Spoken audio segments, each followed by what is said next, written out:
ശബരിമല സ്വർണ്ണക്കൊള്ളയിൽ ഇഡിക്ക് മുന്നിൽ തിരുവിതാംകൂർ ദേവസ്വം ബോർഡ് മുൻ administrative officer B Murari Babu. കൊച്ചിയിലെ ഇഡി ഓഫീസിലാണ് മുരാരി ബാബു ചോദ്യം ചെയ്യലിന് ഹാജരായത്. വിഷ്ണു സുരേഷ് ഉണ്ട് കൊച്ചിയിൽ നിന്ന് വിവരങ്ങളുമായി. വിഷ്ണു, ജാമ്യത്തിൽ ഇറങ്ങിയിരിക്കുന്ന ദേവസ്വം ബോർഡ് മുൻ administrative officer B Murari Babu ഇന്നിപ്പോൾ എൻഫോഴ്സ്മെന്റ് ഡയറക്ടറേറ്റിന് മുന്നിൽ ചോദ്യം ചെയ്യലിന് ഹാജരായിരിക്കുകയാണ്.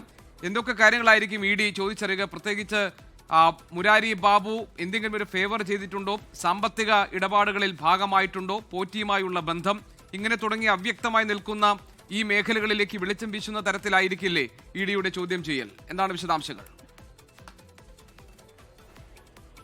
പ്രധാനമായും ഇ ഡി കേസുമായി ബന്ധപ്പെട്ട് അന്വേഷിക്കുന്നത് ഈ സ്വർണ്ണക്കൊള്ളയിലെ സാമ്പത്തിക ഇടപാടുകളും അതുമായി ബന്ധപ്പെട്ടുള്ള കള്ളപ്പണം വെളുപ്പിക്കലുമാണ്. അതിന് പ്രാഥമിക അന്വേഷണത്തിലേക്ക് ഇ ഡി കടക്കുന്നു എന്നുള്ളതിന്റെ സൂചനയാണ് ഇപ്പോൾ മുരാരി ബാബുവിനെ ചോദ്യം ചെയ്യാൻ വിളിപ്പിച്ചിരിക്കുന്നത്. SIT രജിസ്റ്റർ ചെയ്ത കേസിലെ രണ്ടാം പ്രതിയാണ് മുരാരി ബാബു മാധ്യമങ്ങളോടും അതോടൊപ്പം തന്നെ കോടതിയിലും ആവർത്തിച്ചു പറഞ്ഞ കാര്യം താൻ ബോർഡ് പറഞ്ഞതനുസരിച്ച് പ്രവർത്തിച്ച ഒരു ഉദ്യോഗസ്ഥൻ മാത്രമാണ്, അതിനപ്പുറത്തേക്ക് സ്വർണ്ണക്കൊള്ളയുമായി തനിക്കൊരു ബന്ധവുമില്ല എന്നുള്ളതാണ് മുരാരി ബാബു ആവർത്തിച്ച് നൽകിയിട്ടുള്ള മൊഴി. ആ മൊഴി കേന്ദ്രീകരിച്ച് തന്നെയായിരിക്കും ഇ ഡിയുടെ ചോദ്യം ചെയ്യൽ.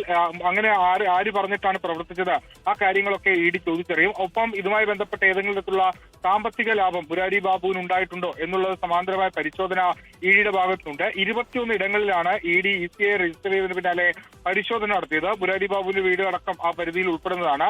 അവിടെ നിന്ന് രേഖകളൊക്കെ പിടിച്ചെടുക്കുകയും ചെയ്തിട്ടുണ്ട്. ആ രേഖകളുമായി ബന്ധപ്പെട്ടുള്ള വിശദാംശങ്ങളും മുരാരി ബാബുവിനോട് ചോദിച്ചറിയും. ഏറ്റവും പ്രധാനപ്പെട്ട കാര്യം ഇ ഡി സ്വർണ്ണക്കൊള്ളയുമായി ബന്ധപ്പെട്ട വിശദമായ അന്വേഷണത്തിലേക്ക് കടന്നിരിക്കുന്നു. അത് മുരാരി ബാബുവിലാണ് ചോദ്യം ചെയ്യൽ ആരംഭിച്ചിട്ടുള്ളത്. വരും ദിവസങ്ങളിൽ കൂടുതൽ ആളുകൾ ഇ ഡിക്ക് മുമ്പാകെ ഹാജരാകും. പ്രത്യേകിച്ച് ഉണ്ണികൃഷ്ണൻ പോറ്റി അടക്കമുള്ള ആളുകൾ ജാമ്യം ലഭിച്ച് പുറത്തിറങ്ങിയാലും ഇ ഡിക്ക് മുമ്പാകെ ഹാജരാകേണ്ട സാഹചര്യമുണ്ട്.